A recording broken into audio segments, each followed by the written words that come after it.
जय हिंद विद्यार्थी मित्रों, जय माताजी। जामनगर डिफेन्स एकेडमी अग्निवीरनी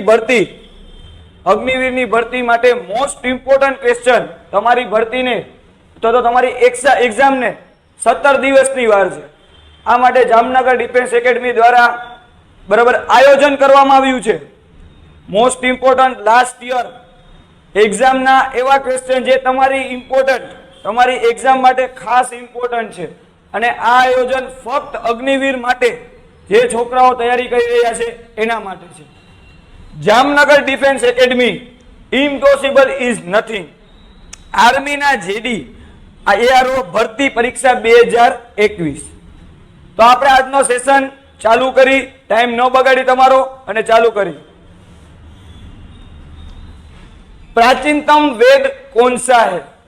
प्राचीन वेद क्यों छे? हूँ गुजराती अने हिंदी बने भाषा में तमने बोलीश, जेथी करीने घणा विद्यार्थीओ गुजराती जे घणा विद्यार्थीओ हिंदी बराबर बे भाषानुं अनुवाद करीश। ठीक छे? प्राचीन वेद कौन सा है? ऋग्वेद, यजुर्वेद, अथर्ववेद के सामवेद? प्राचीन वेद कौन सा है? प्राचीन वेद इनमें से ऋग्वेद है। प्राचीन वेद ऋग्वेद है। ऋचाओं के क्रमबद्ध ज्ञान संग्रह को ऋग्वेद कहते हैं। इनमें से 10 मंडल, 1028 सूक्त एवं 10,462 ऋचाएं हैं। ठीक है? इस वेद के पढ़ने वाले ऋषियों को होतु कहते हैं। क्या कहते हैं? होतु को कहते हैं। तो ऋग्वेद के लिए आपको सामान्य माहिती तो कहीं से भी मिल जाती है, लेकिन मोस्ट इंपोर्टेंट माहिती इनमें से ये 3 है। पहली 10 मंडल है, ये आप याद रख लीजिए। कितने मंडल है? 10 मंडल है। 10 मंडल है विद्यार्थी मित्रों, बराबर है। ऋग्वेद आपणो प्राचीन वेद है।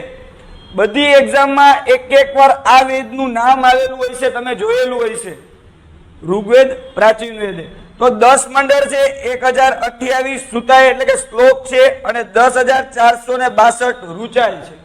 बराबर है? क्लियर है? ऋग्वेद। नेक्स्ट क्वेश्चन, बुद्ध ने अपना पहला उद्देश्य कहाँ दिया था?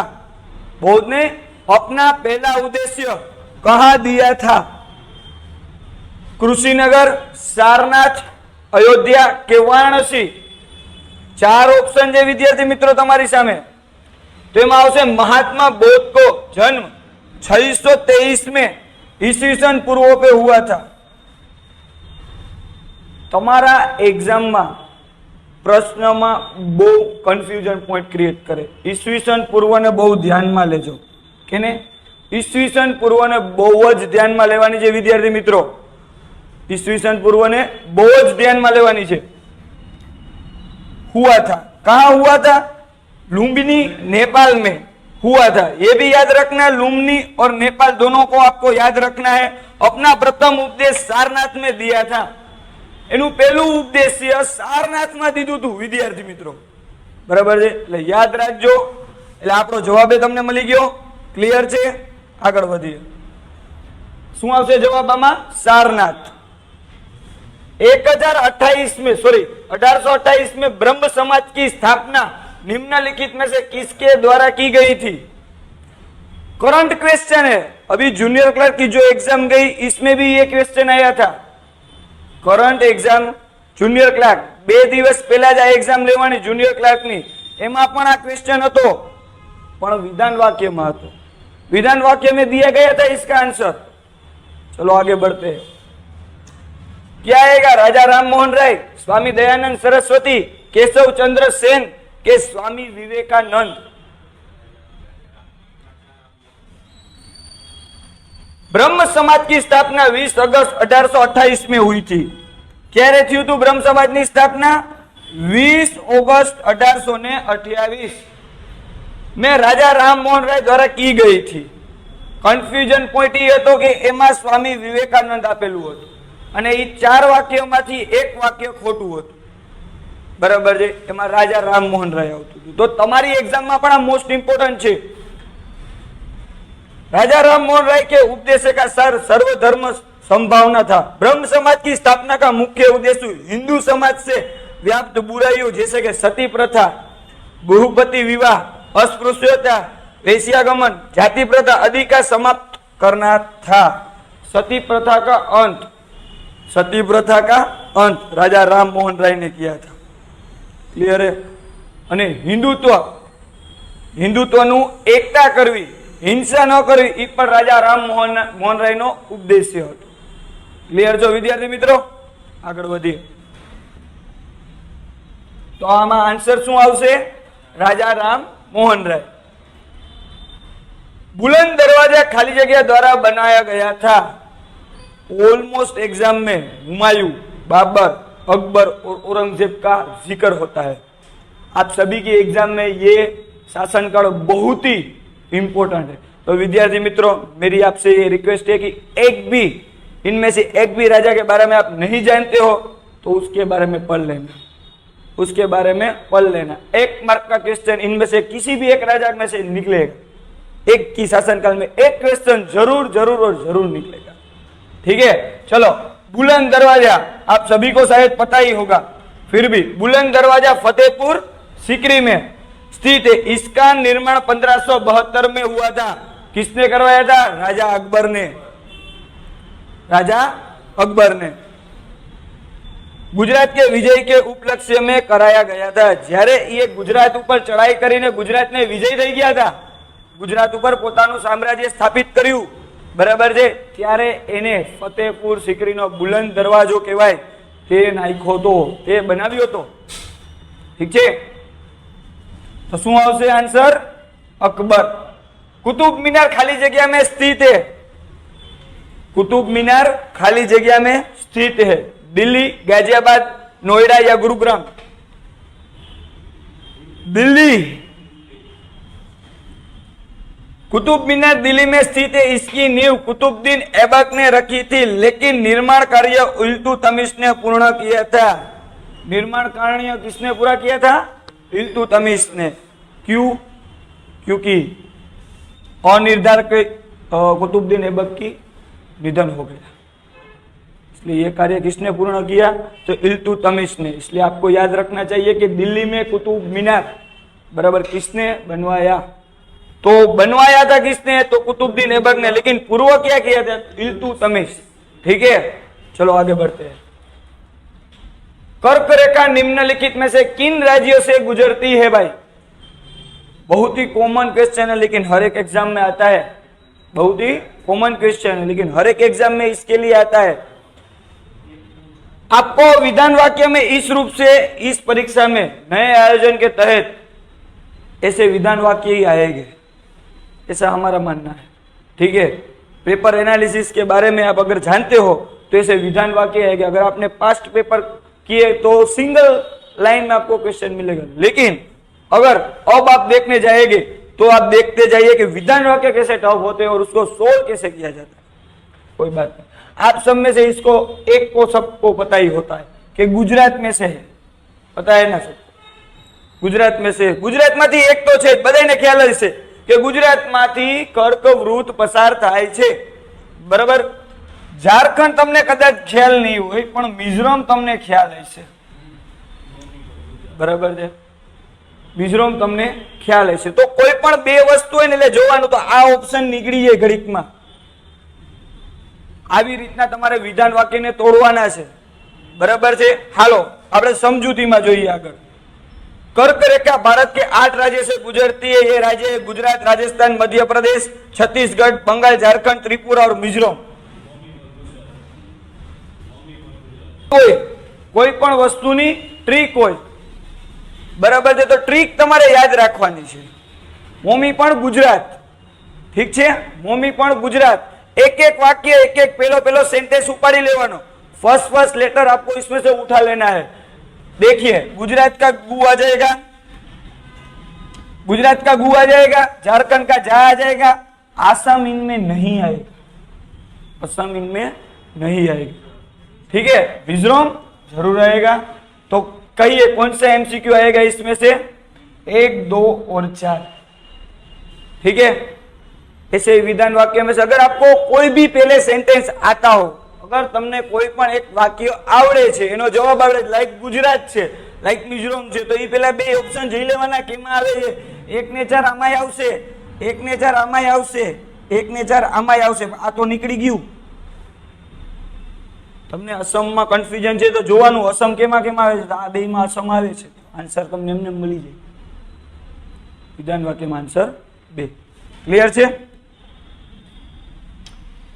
इनमें से कौन सी रबी फसल है आमादी कई फसल रवि छे विद्यार्थी मित्रों चावल सरसों मोटे अनाज या कपास कपास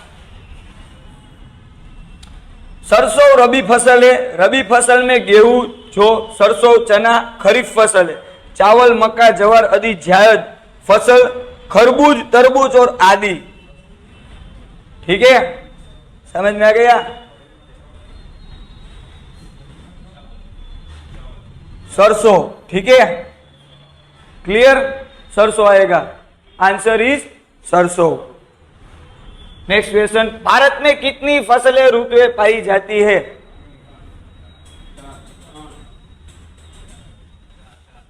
ओके नो प्रॉब्लम हर पौधा एक विशिष्ट जलवायु दशा में है अपना विकास कर सकता है यही कारण है कि भारत में 3 प्रकार की फसलें ऋतुएं पाई जाती है खरीफ रबी और जायद ये 3 आप फिट कर लेना मगज में ले लेना क्योंकि इन एक फसल में से कोई भी एक सेंटेंस आपको होगा होगा और होगा ही एक क्वेश्चन किसी भी एक फसल में होगा होगा या होगा क्लियर छे तो शू आवशे 3 किस तारीख को पृथ्वी की स्थिति सूर्य के सबसे पास होती है किस तारीख को पृथ्वी की सबसे बड़ी स्थिति पास होती है 7 3 4 या 3 तो इसमें से आएगा 3 जनवरी उपसर सूर्य पृथ्वी के बीच न्यूनतम दूरी होती है 4 जुलाई अपसर सूर्य पृथ्वी के बीच अधिकतम दूरी होती है तो शू आंसर आवशे विद्यार्थी मित्रों 3 जान्युआरी क्लियर है निम्न गैसों में से कौन सी ग्रीन हाउस गैस नहीं है निम्न में से कौन सी ग्रीन हाउस गैस नहीं है green house gas CO2 NO2 O2 के CH4 okay green house gas नहीं है green house gas green house प्रभाव द्वारा वैश्विक तापमान बढ़ाती है प्रमुख ग्रीन हाउस गैस है CO मीथेन NO2 और CFC बराबर CFC क्लियर छो भारत के प्रथम गृह मंत्री इनमें से कौन थे भारत के प्रथम गृह मंत्री इनमें से कौन थे सरदार वल्लभ भाई पटेल बाबू जगजीवन राम मोरारजी देसाई गोविंद वल्लभ पंत सरदार वल्लभ भाई प्रथम गृह मंत्री थे जगजीवन राम प्रथम श्रम मंत्री थे प्रथम गैर कांग्रेसी प्रधानमंत्री गोविंद वल्लभ पंत यूपी के पहले मुख्यमंत्री और भारत के चौथे गृह मंत्री थे करंट गृह मंत्री अगर आपको पूछे तो अमित शाह आएंगे करंट भारत के गृह मंत्री पूछेंगे आपको तो अमित शाह आएंगे ठीक है विद्यार्थी मित्रों भारतीय तिरंगे ध्वज में अशोक चक्र का रंग कौन सा है गहरा नीला क्या आएगा गहरा नीला सम्राट अशोक के शिलालेख पर एक चक्र बना हुआ था इस अशोक चक्र कहते हैं यह धर्म चक्र का प्रतीक है अगर आपको ऐसा भी क्वेश्चन पूछ ले कि धर्म चक्र का प्रतीक कौन है तो भारत का चक्र भारत का अशोक चक्र ठीक है भारत के राष्ट्रीय ध्वज में अशोक चक्र का स्थान दिया गया है जिसमें 24 तिलिया है इसकी 12 तिलिया मनुष्य के बोधत्व अर्थात मनुष्य के अविद्या से दुख और 12 तिलिया अरहित अर्थात दुख के निवारण की अवस्था का प्रतीक है 12 तिलिया दुख का प्रतीक करती है और 12 तिलिया दुख के समाधान का प्रतीक करती है 12 तिलिया छे ए दुख नु प्रतीक दिए छे अने 12 तिलिया दुखना समाधान नु प्रतीक के दुख मांथी केम आगळ वधवू एनु प्रतीक सूचवे छे એટલે टोटल કેટલી થઈ 24 निवारण इस अवस्था में प्रतीक है इस चक्र का रंग तिरंगे में गहरा नीला दर्शाया गया है इस चक्र को सारनाथ स्थित अशोक स्तंभ से लिया गया है आपको ऐसा भी क्वेश्चन पूछ सकते हैं कि अशोक स्तंभ अशोक चक्र को कहां से लिया गया है? सम्राट अशोक की बात जान गए आप लोग, लेकिन कहां से लिया गया है तो पूछेंगे तो आपको बोलना पड़ेगा कि अशोक स्तंभ से लिया गया है, सारनाथ में स्थित। ठीक है विद्यार्थी मित्रों, आगे बढ़ते हैं। भारतीय संविधान में कितने मूल कर्तव्य दिए गए हैं? भारतना संविधान में मूल कर्तव्य कितने? 9, 10, 11, 8, 11। सरदार स्वर्ण सिंह समिति के अनुशासन पर 42वें संशोधन 1974 के ईस्वी के द्वारा भाग 4 क जो अभी हाल ही में जूनियर क्लार्क ने 4 क भाग पूछवामां आव्यो छे। मूलभूत अधिकार फरज 4A फरज बराबर है। तो 4 क तथा अनुच्छेद 51 क के तहत मूल कर्तव्यों को संविधान में जोड़ा गया है। संविधान में कुल 11 मूल कर्तव्य है। કેટલા? 11 તમારી ફરજો છે, 11 ફરજો। ठीक है। राज्यसभा का सदस्य बनने के लिए आवश्यक न्यूनतम आयु कितनी है? 21 वर्ष, 25 वर्ष, 30 वर्ष या 35 वर्ष? 30। राज्यसभा के सदस्य बनने हेतु न्यूनतम आयु 30 वर्ष है। राज्य विधान परिषद हेतु भी सदस्य की न्यूनतम आयु 30 वर्ष है, जबकि लोकसभा और राज्यसभा विधानसभा में हेतु न्यूनतम आयु 25 वर्ष है। 30 और 25 वर्ष के गैप में आप मूल्य रखेगा, क्योंकि ये कंफ्यूजन पॉइंट है। लोकसभा आएगा तो 25 साल आएगा, 25 वर्ष आएगा, और राज्यसभा आएगा। ठीक है, समझ गए ना? निम्नलिखित में से कौन सी एक खरीफ फसल है? अभी आपने रवि फसल देखी, अब आपको खरीफ फसल देखनी है। कपास, गेहूं, चना, सरसों। सरसों तो निकल जाएगी, अभी आपने किया तो 3 ही फसल बची है। कपास एक नकदी फसल है, इससे रुई तैयार की जाती है। भारत में कपास को सफेद सोना भी कहा जाता है। आपको ऐसा भी क्वेश्चन एक बार एग्जाम में आया था कि सफेद सोना किसे कहते हैं, तो क्या आ जाएगा? कपास। लंबे रेस वाले कपास सबसे सर्वोत्तम प्रकार के होते हैं, जिसकी लंबाई 5 सेमी से अधिक होती है। इस उच्च कोटि का कपड़ा बनाया जाता है। तटीय क्षेत्र में पैदा होने के कारण इसे समुद्र द्वीपीय कपास भी कहते हैं। समुद्र किनारे જ્યારે આ કપાસની ખેતી થાય છે, બરાબર છે, તો એને समुद्रीय द्वीपीय कपास भी कहते हैं। मध्य रेशा वाले कपास जिसकी लंबाई 35 से 5 सेमी तक होती है मिश्रित कपास कहलाता है। तीसरे प्रकार का कपास छोटे रेशे वाला होता है, जिसको रेशे की लंबाई 35 सेमी तक होती है। कपास के पौधे के लिए उच्च तापमान साधारण 20 डिग्री सेंटीग्रेड से 30 डिग्री सेंटीग्रेड की तक आवश्यकता पड़ती है। 20 डिग्री थी 30 डिग्री सुधीनी અને તાપમાનની જરૂર પડે છે, बराबर है। 40 तक गर्मी से पैदा किया जा सकता है। 40 डिग्री गर्मी तक एने उत्पादन करी शकाय छे। जय हिंद विद्यार्थी मित्रों, आपनु आजनु सेक्शन अहींया खत्म थाय छे। आपणी अमारी चेनल साथे जोડાયા રહો અને जेडी ने फॉलो करो, तेथी तमने नवी भरतीना नवा विडियो અને તમારી એક્ઝામના મોસ્ટ ઇમ્પોર્ટન્ટ ક્વેશ્ચન તમને અમે रोज बरोज आपता रहे। जय हिंद, जय माताजी।